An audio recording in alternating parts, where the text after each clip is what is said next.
Ladies and gentlemen, welcome to the Technical Forum of Hydrogen and Fuel Cell Europe.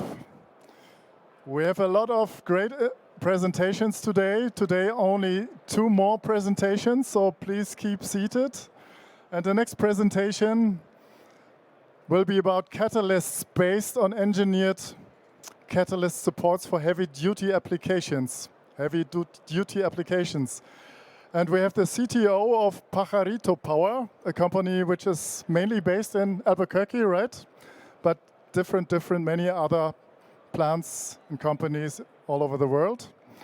And I'm happy to have Dr. Olaf Conrad here. Please come on the stage.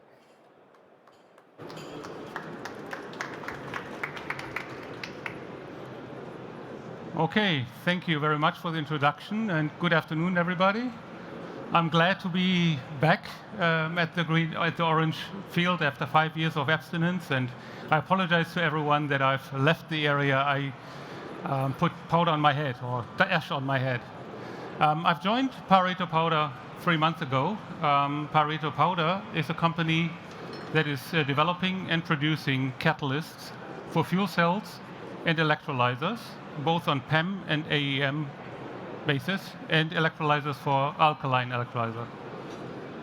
It is located in New Mexico, in the southwest of the United States, in the city of Albuquerque. And Pajarito, for everyone who is not Spanish-speaking, like myself, I'm not Spanish-speaking, is a little bird. And the company is named after a mountain next to Los Alamos National Lab, which is foundational for the company because IP generated in the Los Alamos National Lab and the University of Mexico was the founding reason for the company. What I will talk to you about today is a highlight of one of our products, and I really use this as a highlight to describe the portfolio of technologies that Pajarito Powder brings to the market. And we are really excited that the market is now at a stage where the build-out of production capacity is warranted for a catalyst provider. Pajarito Powder has recently secured funding by Hyundai Motor Corporation as lead investor, and is now in a position to invest into scale-up of production, and in the first stage to be able to provide up to 2 tons per year of production capacity of catalyst supports into the market. And so you can see the market is getting ready, and Pajarito Powder is getting ready with it. Pajarito Powder is in the very early stage of the value chain. We focus on catalysts and catalyst supports, and we focus on those 2 materials because the basics of the foundation of our competence is in the engineering and controlled synthesis of catalyst supports and the active material on those supports. We do this for electrolyzers and fuel cells, and as I mentioned, for proton exchange membrane as well as alkaline exchange membrane. There's a whole suite of products that we've developed.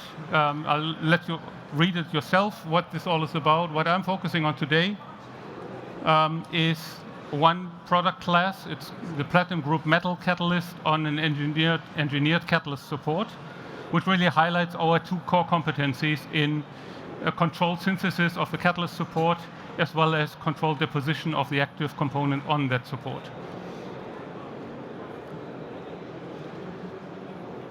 The basis for that is, we call it VariPore, is an approach to making our own carbon support. In the end, all electrocatalysts in fuel cells these days are precious metals in a nanometric form distributed over surfaces. And the ability to control the functionality of those precious metals is limited if you don't have control over the substrate as well. And therefore, our core competency in developing the substrate puts us in a position to engineer the catalyst for the application. I'll focus today on some of the data for heavy-duty applications, but again, it's just exemplifying our overall competency. We start with organic precursors that are the carbon source for our material. We add standard materials to pore forming and particle formation, and then have controlled methods to create a whole host of different carbon supports, which we repeatedly and by design control in their porosity and their surface structure. We use those engineered catalyst supports then as a basis for our bespoke catalyst solutions to our customers. A close-up here shows you what I was just talking about. You can see on the right-hand side in the TEM image a carbon particle with very clearly defined porosity. And you can see sort of in the image already the pores are large in diameter, but not very deep, which is key to the performance of the catalyst that is ultimately derived from that. The material will always remain accessible under operating conditions. In heavy-duty applications, that means particularly high current density applications where water transport becomes critical. You can see on the first two characterization data, it's very high surface area carbons. We can tune it from anywhere between 400 to 1,000 square meters per gram, with a porosity that we can also tune to be in the mesoporous area 4 to 6 nanometers, and then also in the interparticle surface area with a porosity of about 30 plus nanometers. It's highlighted here for those of you that are familiar with gas absorption technologies. BJH modeling of the pore size distribution indicates for a number of different product lines. So these codes here, by the way, are not sample codes. They're actually individual products which we can repeatedly and controllably produce with surface areas in the area of 750 to 900 square meters per gram, all of them having primary porosity at around 5 nanometer pore diameter. And we can fine-tune the distribution of the overall pore volume between in the small mesopores and the large mesopores, and fine-tune the distribution according to the application. It's also shown on the right-hand side, of course, with the large pore volume being represented there. We can further go ahead and graphitize those carbons, or partially graphitize those carbons. They do lose some surface area, as is expected. The surface areas of the resulting graphitized carbons is still exceptionally high, as you can see at around 380 to 500 square meters per gram, and maintains its pore size distribution with some volume in the small mesopores and the adjacent pore volume in the large mesopores. So, in putting it all together, we have a number of different catalyst platforms or support platforms that we can then further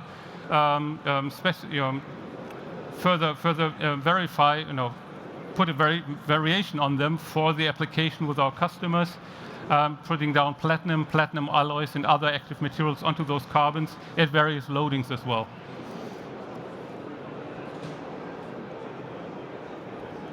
The degree of graphitization is something that we control as well. That's a function of temperature as well as disclosure time and post-processing. Shown here is Raman spectroscopy that we use as a tool to determine the degree of graphitization and the quality. Most importantly here, the G double prime, the area under the G double prime is an indication of the extent of the graphitized particles within the support. Similarly, XRD data confirms, again, high crystallinity for the graphitized portions, and of course, out of the line broadening, we can calculate then primary particle size as well.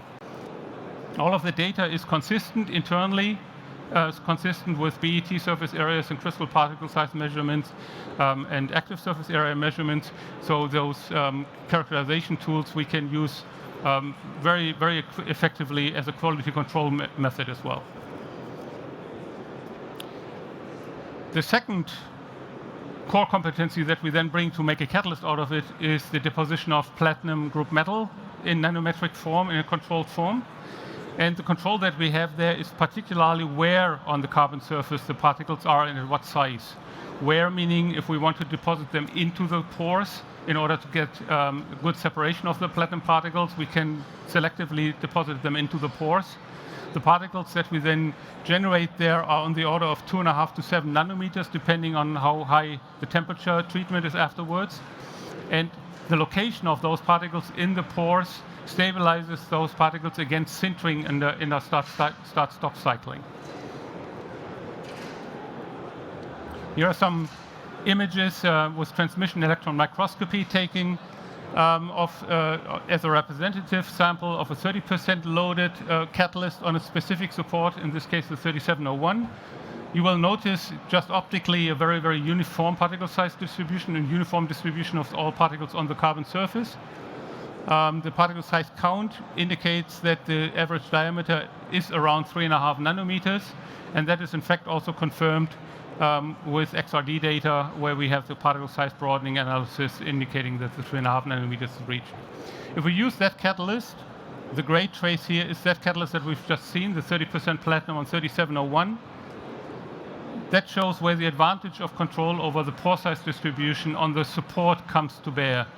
What is shown here is a comparison of two of our catalysts at the 30% weight loading compared to a 30% weight loading on a standard high surface area carbon, HSC in this case, which is the blue trace. So the blue trace is this reference catalyst, which has little control over the pore size distribution, which is basically what you buy off the shelf. And the orange and the gray traces are catalysts where we have used one or the other of our engineered catalyst supports with a dedicated or very clearly controlled mesoporous structure. And you can see that in the onset, the performance of those catalysts are equivalent. That's essentially platinum on carbon, and they all behave the same in the activation region. But once you enter into current densities where water production and mass transport becomes a challenge for standard catalysts, you can see that the traces of the orange and gray lines of the carbons from Pajarito powder go out to much higher current densities and maintain very high activity, means very high efficiency, even at current densities of 2 amps per square centimeters and more. And the second part of it is the stability, where you can see that the stability is maintained over 30,000 cycles in that catalyst. I see that my time is up. Thank you very much. And was the last slide as well. Thank you for your attention. Thanks a lot. Congratulations, you made it in time. Yes, thank you. One question is possible. One question in the next 5 seconds. So if not, the booth is just A74 is the booth. It's just behind you, so you don't even have to step far away and can still follow the next presentation. Thank you very much. But in 15 minutes, right now, please keep seated. Thanks a lot. No, you're right. Okay. Dr. Olaf Conrad. So we have 3 minutes, and then we have the last presentation for today.